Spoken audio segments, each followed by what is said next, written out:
turi būti visą žinantis. Tu jeigu pasakysi, kad kažko nežinai, tai kaip ir silpnumo požymis, kaip tu čia kaip vadovas būsi toks nepilnavertis, ir kaip atrodysi prieš pavaldinius. Blogiausia, kad didelė masė dar tuo ir tiki.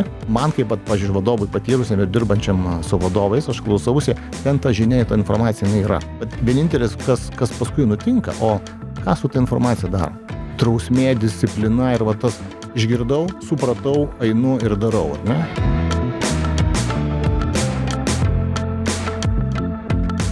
Šiandien pas mus laidoje Verslo sostinė svečiuojasi Fronezis vadovų akademijos treneris Tomas Stonys. Sveiki, Tomai.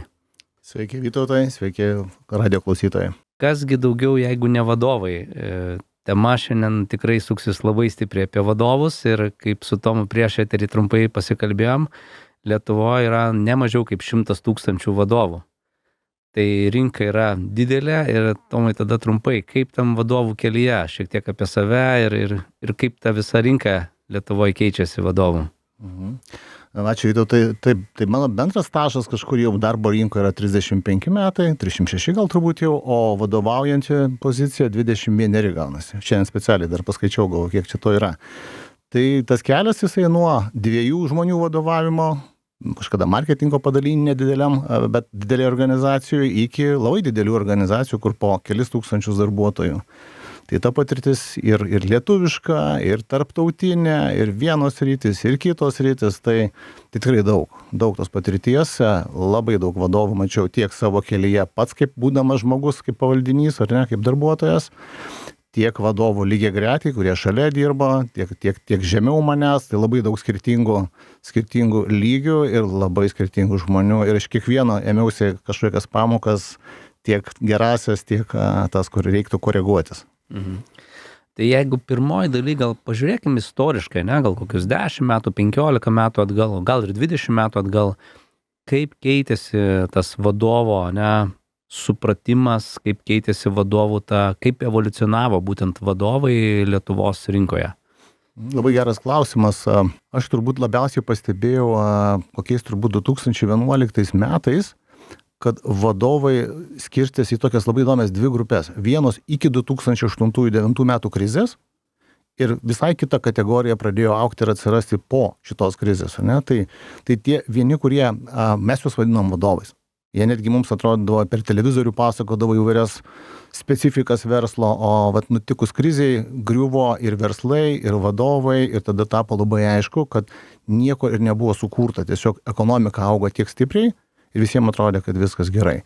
Tai ne visi, bet daug labai verslų, kurie tiesiog griuvo, tai buvo, tiesiog vadovai nebuvo pasiruošę tam. Atrodė, kad pasaka nesibaigs niekada, ar ne? Ir po 2009-2010-2011 pradėjo atsirasti vadovai, kurie pradėjo kalbėti apie krizių valdymą, apie pasiruošimą, apie planavimą, apie darbuotojų atrankos kokybės. Nuo tada prasidėjo tie procesai, kuriuos tarptautinės kompanijos, kurios, kaip sakykime, amerikietiško kapitalo arba ilgesnio vakarietiško kapitalo, jos jau buvo praėjusios pro tą, o mes jauna šalis, jauni vadovai, atrodo, tik verslus, tik daug užsidirbti ir užsidirbam, ar ne? Tai man 2 kategorijos tokios matosi, ne? Tai iki krizės ir po krizės. Ir dabar tikrai matosi, kad nuo tada vadovai, kurie atsirado, jie statė kapitalą, jie statė gamybas, jie statė sandėlius, logistikas, transporto kompanijas, kitaip sakant, investavo ne į savo nuosavybę, ne į savo namų statymą, o į verslo statymą tvarų, kad būtų kapitalas, kuris krizės atveju gali sumažėti, bet jis generuoja vertę. Ne? Tai tokie 2 labai ryškus takoskyros per istoriją, kurias spėjau pastebėti. Ir, sakykime, pats paminėjai, su užsienio kapitalu lyginant, vis tiek tos kompanijos, kurios gyvena ten turbūt 50 ar 100 metų, jos atėję čia matė tą tokį laukinį kapitalizmą, ne, mūsų. Tai jeigu taip suprantu, kad negalima taip lengvai palyginti, bet iš esmės mūsų verslo vadovai jau priaugę, nežinau, 70-80% iki to vakarų Europos vadovų lygio, ar mes dar labai toli nuo vakarų tos lyderystės tikrosios? Geras klausimas, turbūt palyginti taip labai paprastai ir tiesiogiai nėra lengva. Aš sakyčiau, netgi vadovai, kurie nedirbė vakarietiškai kompanijoje, bet dirbė su vakarietišku pirkėju. ar vakarietiškoje rinkoje, ar čia galų gale dirbantis vakarietiškai verslai perka iš mūsų verslų paslaugas, jie labai stipriai pramokė mūsų vadovus, mūsų verslus, kas yra kokybė, kas yra efektyvumas, kas yra produktyvumas.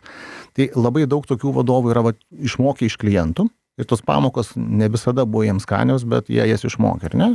Ir yra verslų, vadovai, kurie išmokė didesniam versle, patys eina savo sukūrę. Dabar mažiukai, jie nedideliai, galbūt 1, galbūt 10 darbuotojų, gali būti ir 50 darbuotojų, jie priaugia tam tikrą vietą, bet jie tų pamokų dar negavę. Ir va dabar ta kategorija, kiek jų yra, spėčiau, kokį 30% yra verslų Lietuvoje, iš tų 100 000 paminėtų, kokį 30% yra tokių, kuriems dar tik praeiti šitą kelią reikės. Jie dar šito nesupranta ir kiekvienas naujas žingsnis, kiekviena nauja žinia, informacija, patirtis jiems yra nauja.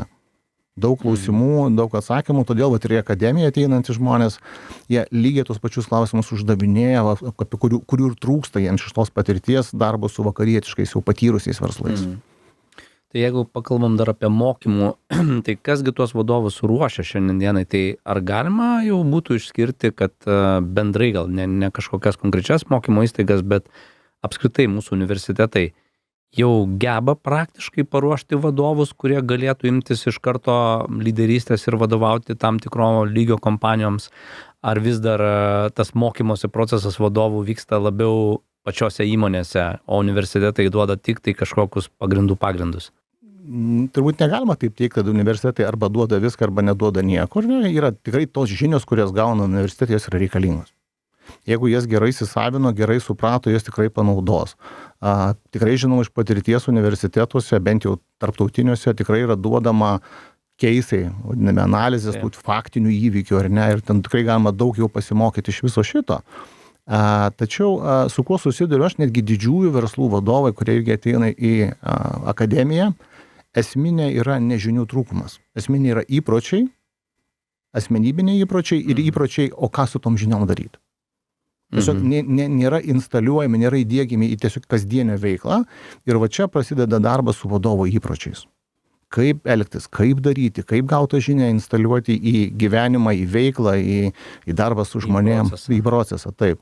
Tai va, turbūt daugiausiai ko trūksta, tai trūksta teisingų įpročių vadovams ir čia tikrai galima teikti, kad kiekvienas iš jų atėjęs, kiekvienas yra bazinių dalykų labai mokomas. Labai bazinių dalykų, kaip atsakomybė. Kas tai yra, kaip jie prisimti, kaip matyti, kad aš juos neprisiimu, ar ne? Ir va čia nebežinios, čia yra tiesiog įpročių rinkinys, kurį reikia formuoti, statyti, daryti, dirbti su tuo daugiausiai. Tai iš tikrųjų, ką pats paminėjai, kad turbūt galima tik patvirtinti, kad tas baigiau kažkada turiu diplomą, tai ar nesvarbu, ar 5 ar 10 metų, turbūt jau nieko nesako šiandienai, nes tas įpročių naudojimas kiekvieną dieną turbūt tampa vis didesnį svorinti turintis, sakykim, dedamoji. Tai klausimas būtų, kiek yra vadovų, kurie sistemiškai mokosi. Gal turim tokią statistiką, pavyzdžiui, iš to 100 000 šiandienai besimokančių vadovų kažkokioje srityje, ar Fronezis vadovo akademijoje, arba kažkur kituose universitetuose papildomai. Yra tokia statistika ar ne? Tokios statistikos nėra, tik tai galbūt iš to, kiek mes patys renkam informaciją, aišku, apie save ir apie konkuruojančią aplinką, kur vadovai dalyvauja, kur vadovai mokosi, stebi įpročius savo, treniruojasi, coacherių vadinama rinka, mentorių rinka, ar ne kaip tokia, tai turbūt galima teikti tarp 15, 20, 25 gal netgi procentai vadovų dalyvauja kažkur, ieško kažko, stengiasi suprasti kažką, ar ne, ko trūksta, tikrai klausimai yra panašus. Klausimas tik tai įrankių, priemonių, kuriuos vadovai gauna. Tai sakyčiau, 4/4 rinkos tikrai yra nuolatiniam besimokymo cikle. Tai čia yra iš tos rinkos, kur yra išorė moko žmogų, ar ne? O kiek vyksta vidinių mokymų organizacijose, didelės organizacijos, jos turi vidinius mokytojus, vidinius coacherius, vidinius trenerius, vadovas pavaldinius moko šitų dalykų kaip įpročiai ir panašiai. Tai tos jų industrijos, aišku, nežinom. Bet galima būtų apibendrinti tada tą evoliuciją vadovavimo, ar vadovų augimo, kad jau supratimas yra atėjęs, kad mokytis reikia visą gyvenimą turbūt, ne? Ir kad to, kas yra įgauta kaip žinios, kaip kažkokie techniniai įgūdžiai, ypač dirbant su žmonėm, to turbūt nepakanka. Ir dar trumpas klausimas toks, ar jau vadovai susidraugavę yra su dirbtiniu intelektu, kažkiek jiem padeda, mes plačiau gal vėliau paliesim, bet įdomu tiesiog įžangai, ar jau vadovų draugas yra, ar dar čia toks daugiau pavaldinių tik tai naudojamas įrankis? Geras klausimas. Ar draugas, turbūt dar nedrįščiau teikti, čia dar labai mažuma, dar kol kas tie ankstyvieji bandytojai yra šitoj fazėje, bet kiek girdžiu ir kiek kalbuosi su vadovais, tai jie testuoja, bet testuoja ant tokių labai labai praktiškų dalykų, kaip rašto atrašymas, suformavimas. Ir labai labai nedidelė dauguma kalbasi su dirbtiniu intelektu apie save pačius, apie savo įpročius, apie savo elgesį, apie žmonės. Dar šito labai labai dar mažai yra. Aha. Tai galima sakyti, kad čia dar viena technologinė yra banga ir tai yra tuo pačiu dar vienas ir iššūkis ir tuo pačiu galimybė turbūt. Nes pats paminėjai turbūt ir dar kartą galima akcentuoti, kad Lietuvos produktyvumas yra dar dvigubai prastesnis negu ES vidurkis. Tai Lietuvoje sukuriama apie 30 eurų pridėtinės vertės per valandą, ir 15 eurų išmokama darbo užmokesčiui. Europoje yra 60 eurų sukuriama vertės per valandą ir 30 eurų darbo užmokestis. Tai yra proporcija yra ta pati, atitenka 50% iškeptos picos atiduodama darbuotojam, tik tai, kad mūsų ta piciukė yra labai dar tokia nedidelė palyginus su ES. Visgi klausosi mūsų vadovai, tai kaip gal pradžiai atpažinti, kad ir tada vėliau ką daryti, ne? Kai jau suprantu, kad pats galbūt neturiu tiek jėgų ir žinių, sakykime, mane ir matau arba iš šono sako, kad reiktų tobulėti. Tai pirmas turbūt klausimas, kaip atpažinti vadovui, kad jam reikia arba pačiam ieškoti kažkokios vidinio trenerio ar iš išorės trenerio, kada koks tas lakmuso popierėlis tai parodo? Geras labai klausimas. Patys pirmieji signalai, nesusitvarkau. Žmonės neklauso, padaro ne taip arba išvis nepadaro, ar ne? Tai čia pirmieji signalai, kad nėra sistemos. Jeigu kartojasi problema, vėl nėra sistemos, ar ne? O reiškia, verslas yra pasiekęs jau tokį lygį, kai reikia sistemos, jau nebeužtenka iš amatininko pozicijos suvaldyti, tai pirmieji signalai. Tai pajutus pirmosius signalus, didžiausia rekomendacija - pasikalbėti. Pasikalbėti iš tikrųjų su patyrusiais žmonėm, ar tai ateiti pas mus, ar ne, ar su manim pasikalbėti, ar su kitais verslininkais, kurie pasiekia yra, kas čia vyksta. Kodėl man nepavyksta, kodėl su žmonėm nesusitvarkom, ar kodėl tie žmonės tokie. Tikrai išgirstu įvairių epitetų apie žmonės, etikečių ir iš savo patirties puikiai žinau, ant ko ta etiketė turi klijuotis ir ką reiktų daryti iš tikrųjų su ta etiketė, ar ne, bet žmogui taip tiesiai nepasakysi. Tai jam reikia iki to daryti. Tai geriausias būdas yra pasikalbėti su patyrusiais, su ekspertais tos srities, kad identifikuoti, kur visgi yra problema. Nes ir dar vienas, kur labai, labai svarbu atskirti, yra verslininkai arba vadovai, jie yra dviejų tokių tipų. tą irgi jau spėjau pastebėti per savo ilgametę patirtį tiek kaip trenerių, tiek kaip vadovo. Yra vadovai, kurie, kaip vadinkim, verslininkai, jie gali, iš kažkur tai kilusios idėjos išsukti tą verslą iki tam tikro lygio ir jie mėgaujasi tuo kūrimo procesu, žmonių įdarbinimu, suradinu, tokie kančio augimo jiems patinka. Bet tam tikrų momentų pasiekia tą ribą, kai verslas jau pradeda suktis, jau atsiranda sistema, pradeda lėtėti, nėra to startupo kaifo. Taip. Ir tada norisi vėl kažko kito, kur to kaifo galėtų gauti, ar ne? Ir tada, o ką su šituo daryti? Ar ne? Tai tada, va čia ir esminis momentas suprasti, ar man reikia eiti pačiam mokytis, vadovauti, statyti sistemą, ar man reikia žmogaus, kuris gali perimti, statyti sistemą, o aš einu kurti arba toliau, arba kitą, ar ne, nes moku tą geriausiai daryti. Tai būt vienas iš tokių labai svarbu atskirti, tai geriausia yra pasikalbėti iš tikrųjų su savo srities ekspertais ir pasižiūrėti. Mhm. Tai toks labai aiški, sakykime, tokia ir paprasta rekomendacija, ne, kad jeigu yra nepasiekti tikslai, jeigu yra netvaru, jeigu yra bangavimas, ne, jeigu yra tiesiog patys jaučiatės neužtikrintai, tai pirmas turbūt patarimas yra sustoti ir turbūt čia nėra silpnumo požymis turbūt, ne, nes čia galbūt irgi tas ankstesnis gal buvo labai, ir aš pats iš savo patirties atsimenu, kad kai jaunas vadovas buvau, kad turi būti visą žinantis. Tu jeigu pasakysi, kad kažko nežinai, tai kaip ir silpnumo požymis, kaip tu čia kaip vadovas būsi toks nepilnavertis ir kaip atrodysi prieš pavaldinius. Tai ar vis dar yra šito to tokio poskonio, ne, kad jeigu vadovas kreipiasi pagalbos, kad tai yra silpnumas. Mano supratimu dabar tai yra stiprybė, kai tu nežinai kreiptis pagalbos, kai tu nežinai tiesiog pripažinti, kad tu nežinai, o ne vaizduoti, kad iš tikrųjų tu žinai. Jau, čia tas yra, iki šiol jis yra gajus, kad vadovas turi būti visažinis, jisai viską moka, visur atsakymus turi. Blogiausia, kad didelė masė dar tuo ir tiki. Ir bando iš tikrųjų patys daryti sprendimus, patys daryti atsakymus, patys faktiškai įgyvendinti. Ir vienas, kas yra labai aišku, visą tai veikia vis dar tuo senuoju patyrimu. Nieko naujo į tą procesą neįnešė. Vadinasi, įsprendė problemą, bet neįsprendė priežasties. Taip yra stabdamis ir progresas, ir augimas, ir verslo konstrukcijos. Tai taip, yra. Deja, bet dar yra šitas. Gerai, tai sakykime, identifikavom, ne? Iš esmės tikrai labai aiški tokia rekomendacija, ne?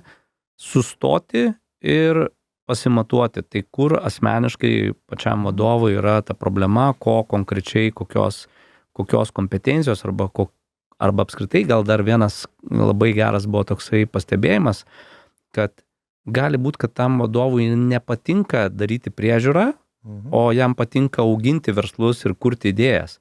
Tai čia turbūt irgi lygiai taip pat atpažinti pačio vadovo tą genetiką, ne, kuo jisai mėgaujasi, kas jį džiugina, turbūt irgi iš išorės su išorės pagalba tai galima geriau gal pamatyti ir greičiau. Tikrai taip, aš dėl to kviečiu pasikalbėti su ekspertais, kurie dirba su vadovais, ar pas mane, ar pas bet kurį kitą, kuris daug dirba su vadovais, tikrai identifikuos, kur yra žmogaus prigimtinis talentas, kur tos yra savybės, iš kurių tas verslas yra sukurtas. Ir tada labai tampa aišku, ar žmogus gali kurti, vystyti verslą, ar eiti statyti ir sistemą ir tada auginti šitą verslą. Tai galima tikrai atskirti. Tai čia labai gal dar viena gera įžvalga, kad turbūt nereikia, kopijuoti ten kitas, mačiau, nuėjo ten mokintis, arba turi eina į tokias ten, nežinau, studijas, ar tai nebūtinai jūs asmeniškai turite tai daryti, tiesiog čia daugiau kalbam jau apie atpažinimą savo vertybinės skalės, savo gebėjimų, tai, kas jūs motyvuoja. Savęs pažinimas šitoj srity turbūt su išorės pagalba, ne, jisai yra toks greitesnis, aiškesnis, ne, ir gali duoti tokį atskaitos tašką. Gerai, atpažinom, nežinau, vadovui trūksta tos savybės, ne, kaip tai pasirinkti, sakykime, ar daugiau čia skaityti knygą, kaip vadovai dažniausiai daro. Turbūt ateina pas patį jau perskaitę daugybę knygų, daugybę video pasižiūrėję, bet iš esmės trumpai kokia ta pasirinkimo. Kai jau supratau, kad problemą turiu, kaip vadovai nukeliauja iki kažkokio tai vienokio ar kitokio tobulėjimo plano? Tikrai taip, tai šiuolaikinėme technologijų amžiuje, kai informacijos srautas yra beprotiškai didžiulis, platus, gali rinktis knygą kokią nori. Nori popierinę, nori skaityklėje, nori audio, ar ne? Tau patogių formatų. Podcastų tikrai labai daug visokiom kalbom. Lietuviškai, angliškai, vokiškai, japoniškai, kaip tik supranti, gali klausytis. Ir tikrai žmonės, kurie kalba, yra ekspertai tos ryties. Jie yra praėję galbūt tam tikrą kelią. Ir tikrai man kaip, pažiūrėjau, vadovui patyrusiam ir dirbančiam su vadovais, aš klausausi, ten ta žinia, ta informacija yra. Bet vienintelis, kas paskui nutinka, o ką su ta informacija daro? Išgirdo, būna tokia pirminė euforija, supratau, viskas aišku, dabar tai jau man labai aišku, ką reikia daryti. Ir kas dažniausiai po 10 dienų 40% viso to išsitrina, o po 100 dienų jau ten išsitrina ir lieka gal 10-20% tik tai, ar ne? Ir jeigu nieko yra nedaroma su tuo, tie įpročių rinkinys, kurį reikia pastatyti, dėja, labai nedaugelis žmonių turi gerą patirtį iš vaikystės, iš paauglystės, iš mokyklos laikų, iš universitetų, kur drausmė, disciplina ir va tas išgirdau, supratau, einu ir darau, ar ne? Tokių labai yra, kol kas, dėja, bet nėra daug. Tai taip, dažniausiai vadovai, kurie ateina, kaip ir pats paminėjai, ateina į akademiją, tikrai prisiskaitę, tikrai prisiklausę. Ir aš jiems greičiausiai nelabai dar kažką ir naujo pasakysiu. Žinių prasme. Bet vienintelis, ką reikia padaryti, stotis ir daryti. Va tada kaip prasideda klausimas, su kuo, kodėl, va čia tie dalykai, kuriuos ir daugiausiai dirbamas vadovas. Tai šitoj daly galima sakyti, galim tokį apibendrinimą daryti, kad vadovų, sakykim taip, prieiga prie žinių šiandien dienai kaip niekada yra lengva ir čia nėra didelės problemos. Didžiausias tokia problematika ir tas, sakykime, vertė susikuria tų žinių praktiniam taikyme, nuolatiniam taikyme ir tų įpročių, sakykime taip, užtvirtinime, kad jie išliktų. Čia yra pačių tų tobulėjimo, sakykime, ir mokymų esmė. Todėl mes ir vadinam, pavyzdžiui, savo visą sistemą, Questum treningo pastatytą, ekosistemą. Yra visi įrankiai, priemonės, metodai, laikas, darbo principai, viskas taip yra sudėta, kad vadovas pastatomas į tam tikrą tunelį, kur nelabai išvengsi darimo.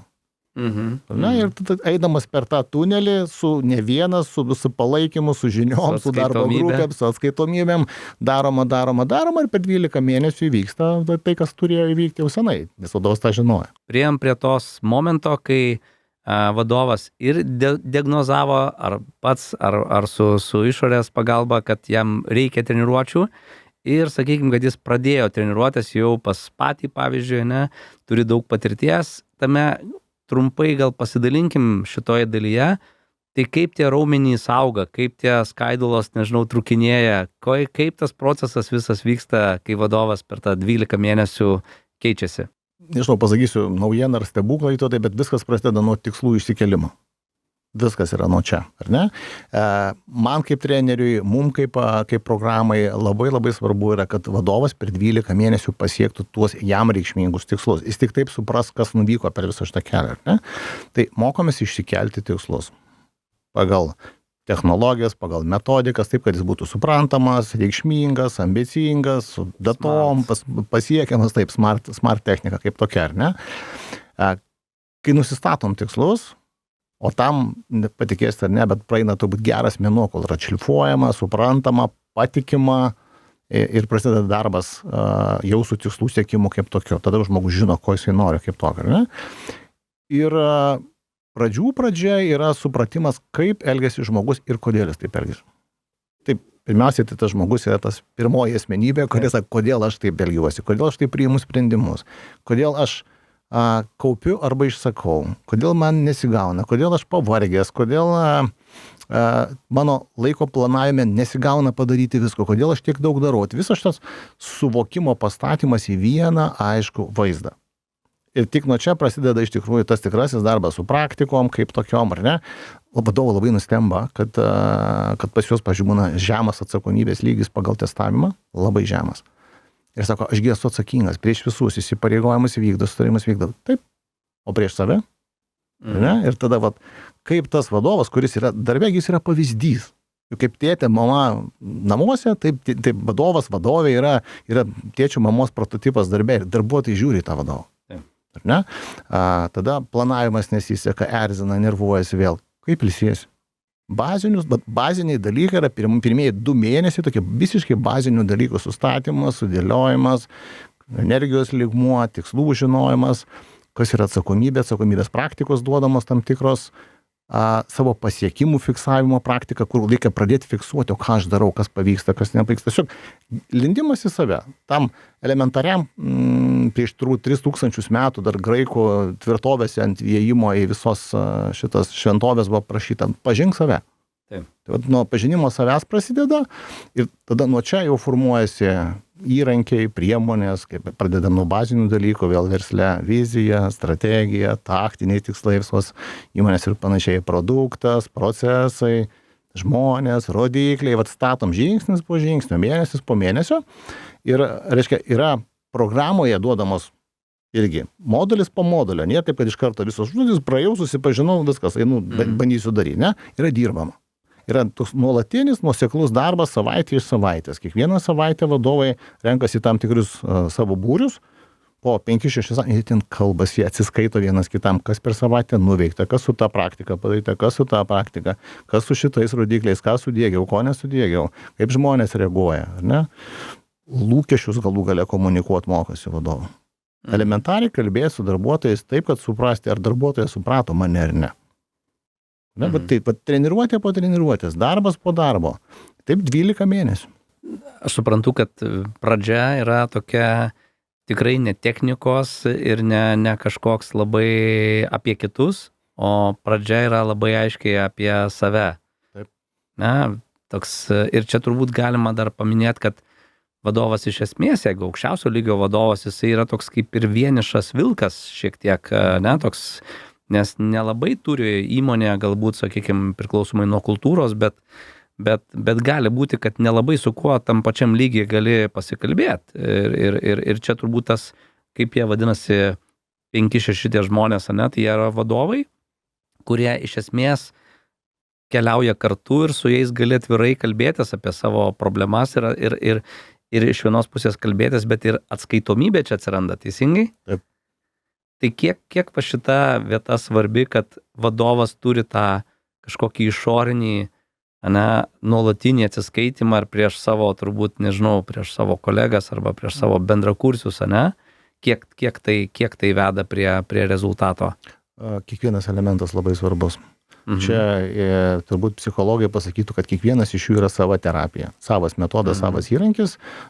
Tomas Kolinskas, kurdamas tas programas, jis įvertino kiekvieno jų efektą ir sudėjo į visą visumą. Ir iki šiol nekeičiama, žiūrima, prižiūrima, tobulinama, kas kur po ko, pirmas naujesnės praktikos, žmonės keičiasi, vadovai, naujesnė karta ateina, jaunesnė karta ir tai, kas veikia 50-mečių, 40-mečių, 30-mečių, jau reikia kitaip pateikti, kitaip daryti, jo, ar ne? Tai kiekvienas modulis labai svarbus, o va tas gebėjimas dirbti 50 savaičių su 5-6 dar skirtingais vadovais, kuriem aš turiu atsiskaityti, ar ne, už savo darbus, už savo rezultatą, už savo pokyčius, lygiai taip pat turiu iš jų gebėti pareikalauti tą padaryti, ne, kad būtų padaryta, ne tik atsiskaityta, kad nepadariau, bet ir padaryta iš esmės, ne?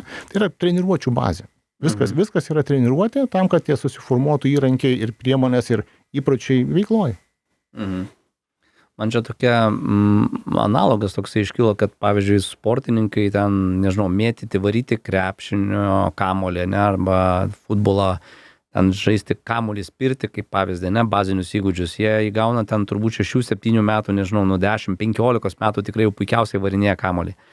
Bet treniruotės vyksta ir 25, ir 30, ir 30, ten kada baigia, nežinau, iki 40 metų kažkurie futbolininkai žaidžia, bet būtent treniruotės yra nuolatinis sportininkų toks užsiėmimas, nesvarbu, kad jie tą bazinius įgūdžius įgavo prieš 10 arba 15 ar prieš 20 metų.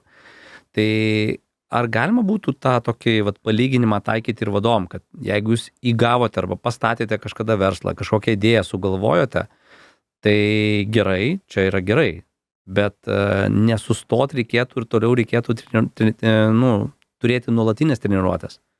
Tikrai taip. Sportas labai geras palyginimas. Sportas, paimkim, scenos žmonės, artistai, magai. Tos pačius triukus mes matome jau daug metų ir jie vis dar stebina, atrodo, mes jau matom kažkelintą kartą, bet jie tiek ištobulina techniką, kad yra sudėtinga net pastebėti, kaip jie tą atlieka, ne? Sporte mes, krepšinio šalis, tikrai matom prieš varžybas, kaip treniruojasi sportininkai, daro apšilimus. Aš tą patį mačiau prieš 30 metų, tą patį matau dabar aikštelėje ir ne prieš varžybas. Vadinasi, vis dar tai veikia, vadinasi, vis dar to reikia. Ir jeigu iš vadovo perspektyvos žiūrėti, tai geriausias būdas yra nuolat palaikyti, nuolat treniruoti tuos įpročius, kurie svarbus, kaip mokinimasis, atskaitomybės žiūrėjimas, atsakomybės prisėmimas, kalbėjimas su žmonėm, o kokybė, kaip aš komunikuoju. Tokie dalykai, kurie įtakoja verslo rezultatą, jūs reikia iš tikrųjų prižiūrėti sąmoningai.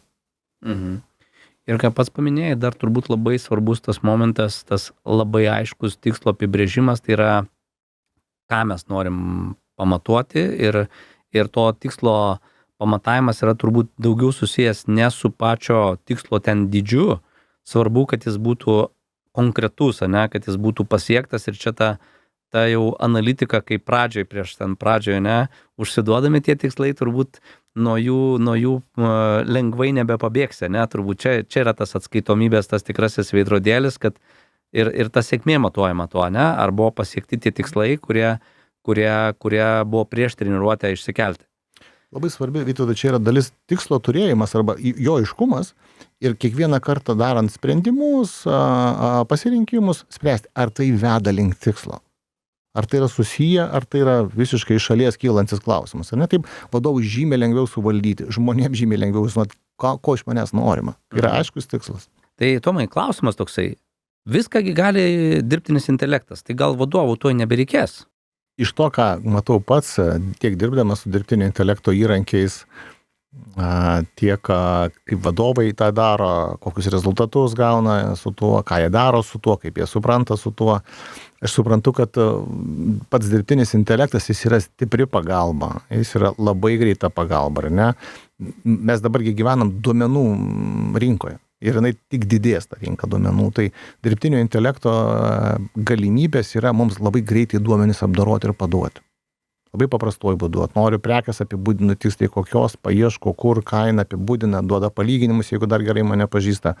Tai vadovai, kurie naudoja dirbtinio intelekto priemonės įvairias, ar sukurti kažkokį tai produkto dalį, ar procesą suvaldyti, tai yra labai gerai. Tai yra mokėjimas jį įdarbinti. Bet yra vienas niuansas, su kuriuo susiduriu ir labai didelis dirbtinis intelektas, jis lygiai taip pat mokosi kaip bet kuris darbuotojas. Jo tik mokinimosi greitis yra didelis.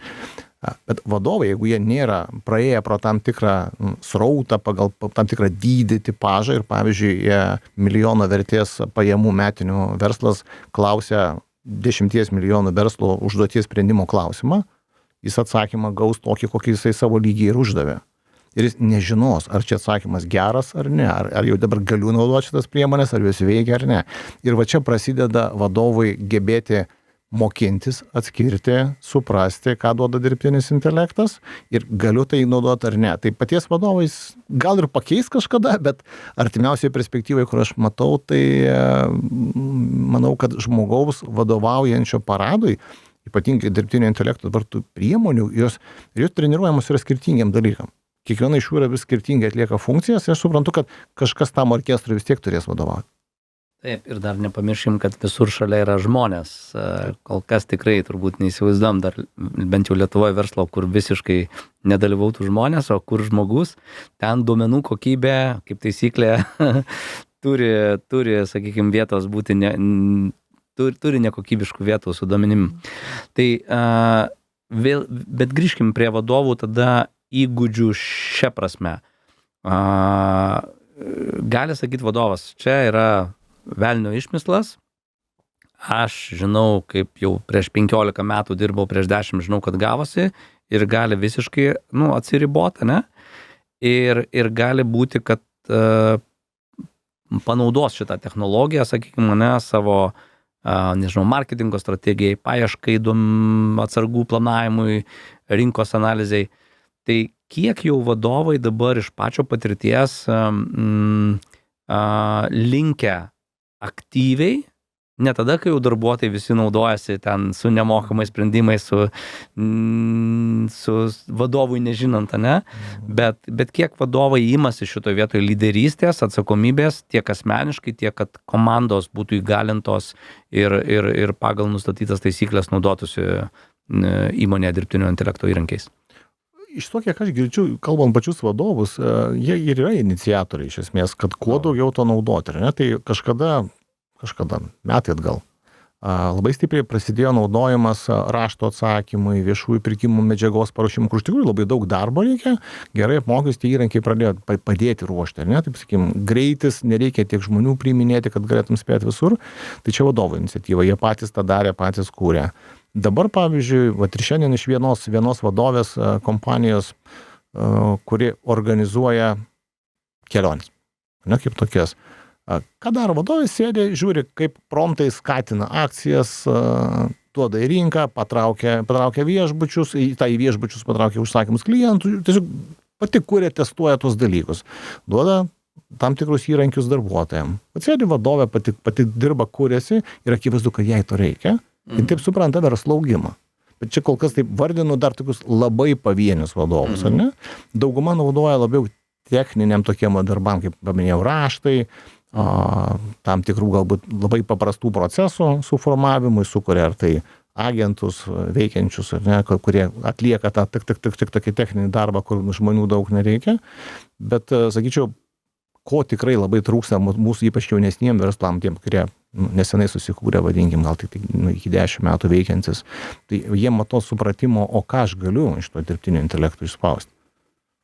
Nes kalbuosi su žmogum, kuris praėjęs 5 bent jau savaičių kursą dirbtinio intelekto su tikrai profesionalais, tai ar aš pats suprantu, kad aš apie jį žinojau prieš 5 savaitės, su Dievo pagalba 10% to, ką dabar žinau.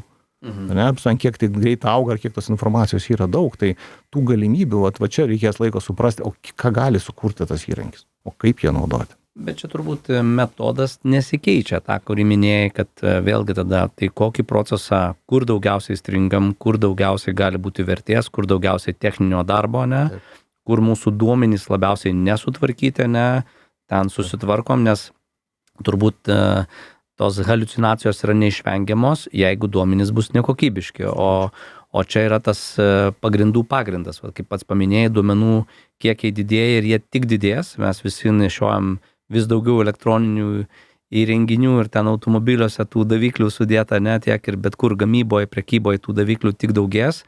Tai klausimas čia turbūt vėlgi vadovam, kaip jūs matote besikeičiančią rinką, ne, ir kokius tikslus keliat.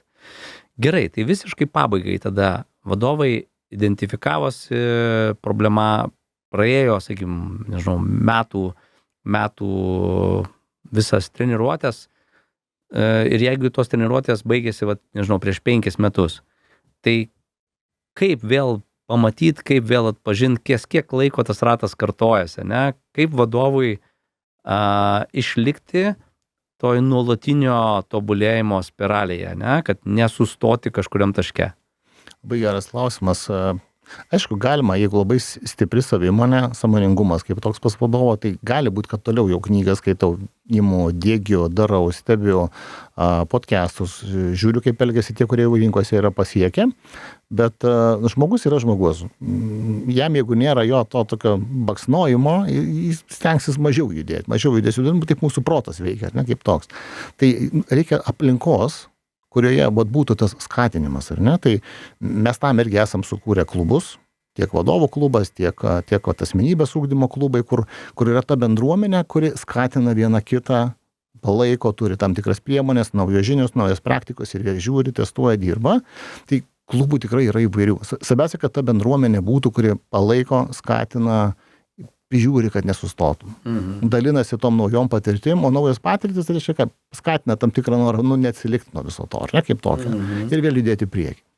Tai čia apibendrinant galima sakyti, kad aplinka vadovui turi daug įtakos, kurioje jisai toliau gyvena ir kurioje toliau bendrauja, ne? Nes turbūt sustoti, kaip pats paminėjai, yra labai žmogiška, ne? Nustoti treniruotis, nors formą įgavai kažkokią pakankamai gerą, bet matome, kad tiek technologijos, tiek verslai nestovi vietoje. Tai čia turbūt būtų klausimas tada, kiek vadovų šiandien dienai pačio manimu jau dalyvauja tose aktyviai, tose klubuose įvairiuose, ne?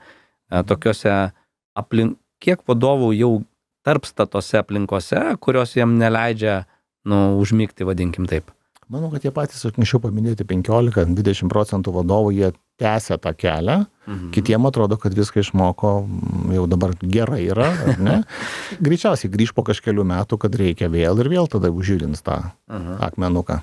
Tik turbūt galima būtų apibendrintai sakyti, kad išjudinti tą raumenį, ne, kai metus padirbai, paskui 2 metus ne ir vėl paskui tas turbūt čia kaip su raumenim, ne, kad kai nuolatos yra treniruojama, tai ta forma išlieka visada auganti, sakykime, arba palaikoma labai aukštam lygiai ir jeigu nesitreniruojam kažkiek laiko, tai prisiauginti papildomą svorio turbūt čia yra labai labai lengva, jeigu tik tai nustojam treniruotis, ne? Tikrai taip. Aš turiu vieną pavyzdį iš tiesiog sporto klubo, kuriame pats vaikštau, yra žmogus, kuriam 86 metai. Jis yra iki šiol kultūristas, važiuoja čempionatus ne tam, kad laimėtų. Kai aš jau klausiu, kodėl tu vaikštai kiekvieną dieną į treniruotę, vat kam tau viso štai jau pronukių 5.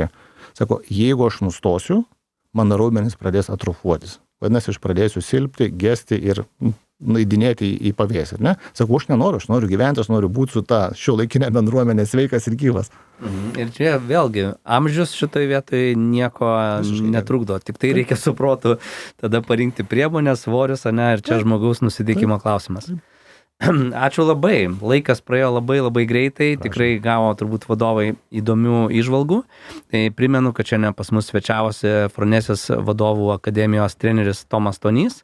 Ačiū, Tomai. Ačiū, Vytautai, ačiū klausytojams.